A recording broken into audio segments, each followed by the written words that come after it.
Hey guys, what's up? It's me, Jules, here with my son, Ewan. How are you today? I'm doing lovely. How are you? I'm fantastic, thank you very much. And it means that if we're together, it can mean only one thing. It's time for some news, so let's hit that jingle. Looks like there's news a-brewing. Guess it's time for Jules' new win. Yes, mate! And we're back in the room. It's all fine. I've mastered this technique from crashing 60 foot into the air and then dropping down. Like a really cool Wallace. I don't know, it's really bad up there. It's an absolute mess, yeah.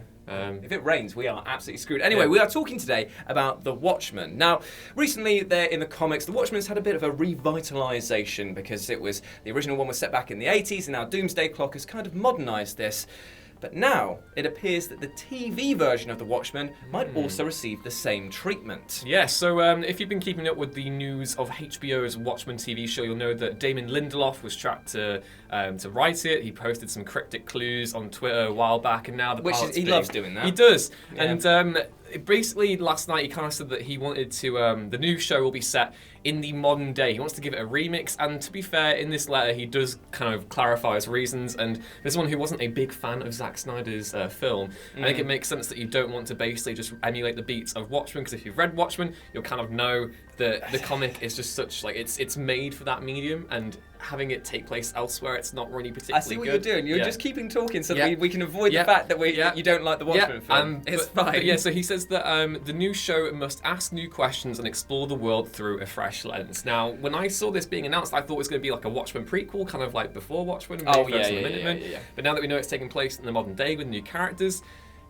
yeah. Now, this is the thing. I can understand why it's a point of contention to some fans, because it's one of those things where it is being revered as one of the best comic books stories around. And any sort of like change to the formula is met with a lot of reservation. But I will admit that Doomsday Clock did a great way of sort of bringing it towards the modern era, and I feel like while it's not the show that I thought it was going to be, I am very interested in how the modernization will affect it. The only thing is that I kind of liked the style more than anything else, and I felt like the gaudy shoulder pads and the sort of very 80s aesthetic that was involved in this and carried forward to Doomsday in some form. I'm just hoping that still remains. I don't want them to have, like, characters that are like, oh, I'm hipster man or something like that. I know what I'm you mean. Instagram boy. I think that's the interesting thing, because if you've read Watchmen, you'll know it is basically a massive metaphor about the Cold War.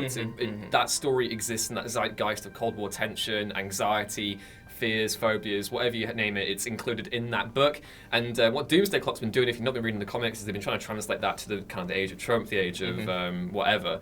The age of whatever is probably a good way to start. The disassociation between the self and society. And it's really interesting. And if this show can tap into that, then we could have a new classic on our hands. Maybe. I don't know. I'm kind of cautiously optimistic. I mean, it's one of those things where it's asking the audience a question, which is, do you want to see the same thing again and again and again, but in slightly different forms, or do you want the narrative to effectively move on to the next chapter and all the scary stuff that comes with trying something different?